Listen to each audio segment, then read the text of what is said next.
Guardian's at Adweek New York, and I'm speaking to Joanna Coles, the editor-in-chief of Cosmopolitan magazine. Now, you're about almost a year in, or about a year into the job. I just celebrated my year anniversary at Cosmo. And so how do you feel about it? You've had quite an agenda of change. How do you feel? Well, A, I can't believe I've been there a year because it's whistled past, and B, it's so much fun. I mean, every day we have conversations that have us howling with laughter on the floor, usually about men and sex. But the fun part is really talking to people like Sheryl Sandberg. We've increased the work content hugely because it's in the culture right now. Women are very interested in what's going on, especially in America, where they have complete parity with men at entry level and yet seem unable to rise to real leadership positions. You know, 20% of the Senate, which is only 100 seats, so women have 20 seats in the Senate. They have 18% of Congress, and 3% of Fortune 500 companies are run by women. It's not enough. And the odd thing is that all businesses, when they have more women on the board, when they have diversity on the board that reflects the customer base, are more successful. So it's a way, you know, women are trying to make men and women think differently about how to help women get into senior leadership positions. Do you think, on the question of the board, there's been a lot of discussion about that in the UK, and there's sort of two schools of thought. Do you engineer it from inside a company, or do you look for some sort of legislation? We want X% by law of women on a board. Where do you stand on how that should be achieved? Well, I think it's very interesting. I've talked to Helena Morrissey about this, who I find the most phenomenal woman, especially because she has such a big job and 9 children. I can't even imagine how she maneuvers them around. She told me she has some extraordinary SUV. I think it's tricky. I mean, it's a bit like press regulation.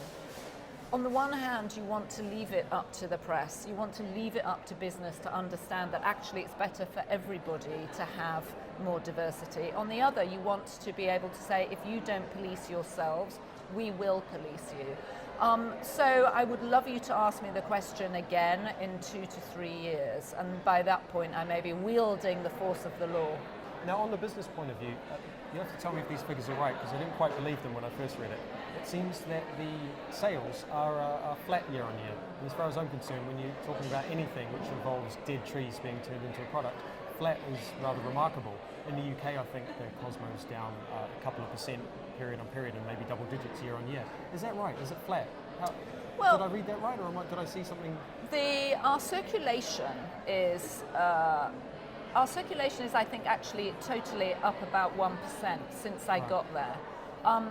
What you've seen and what's really exciting is a massive transfer, or not, it's not entirely transfer, but we've seen this massive growth of subscriptions on the tablet.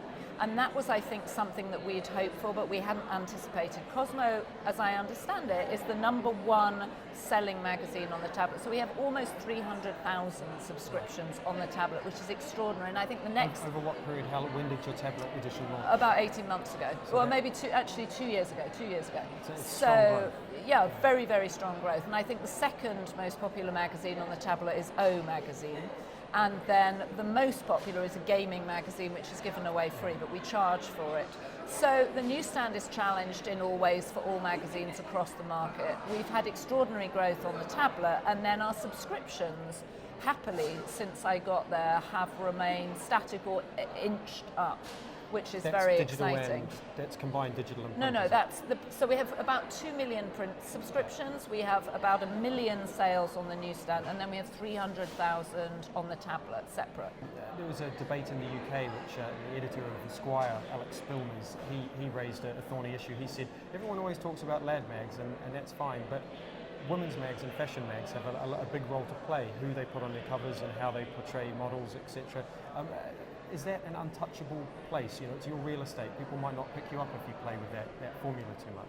Well, I feel like we play with the formula all the time. We're always trying to make it seem relevant. We choose different subject matter on the cover from month to month, depending on what's going on, and we try and choose people that people are interested in. So Kim Kardashian, 18 million followers on Twitter, incredibly interesting to people. There's a trend emerging here.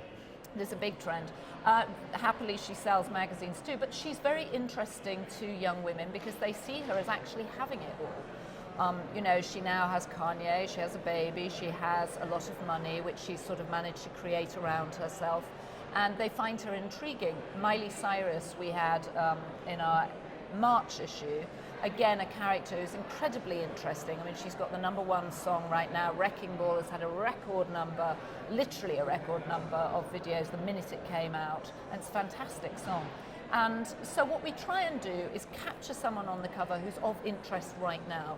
We, did Angelina at Marie Claire because there was tremendous interest around the fact that she had managed to write and direct a film about Bosnia. I mean, how extraordinary. Who would think the sexiest woman possibly in the world would do that? And she shot it in English and in Bosnian. I mean, my mind boggles. I assume I'm sure I was reading somewhere that one of the magazines was looking to change or drop their cover. They had Miley Cyrus and there was the whole twerking incident.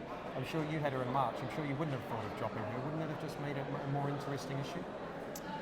Well, to me it would. I mean, different magazines have different issues. I think the idea there was of distaste, that the magazine had felt that her behaviour was distasteful. I mean, for me, distaste Would you have kept is it different. if she was coming up? I would have done. I mean, I love Miley. I personally like her. I pushed her on 3 covers. I know her. I took her to fashion shows in February, actually, this year. She's a hilarious company. And I think young women look at her and are very curious about her. And they're like, well, is this for real? Well, how could she possibly dump Liam Hemsworth? He's the most gorgeous man out there, though Chris is giving him a run for his money right now.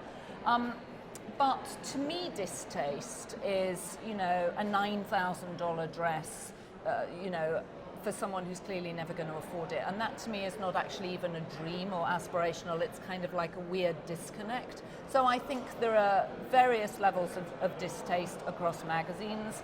My distaste would not be Miley Cyrus having fun at the VMAs in a way that men have always had. I think there's a big double standard going on around about Miley. But she's a terrific girl and she's enormously intelligent.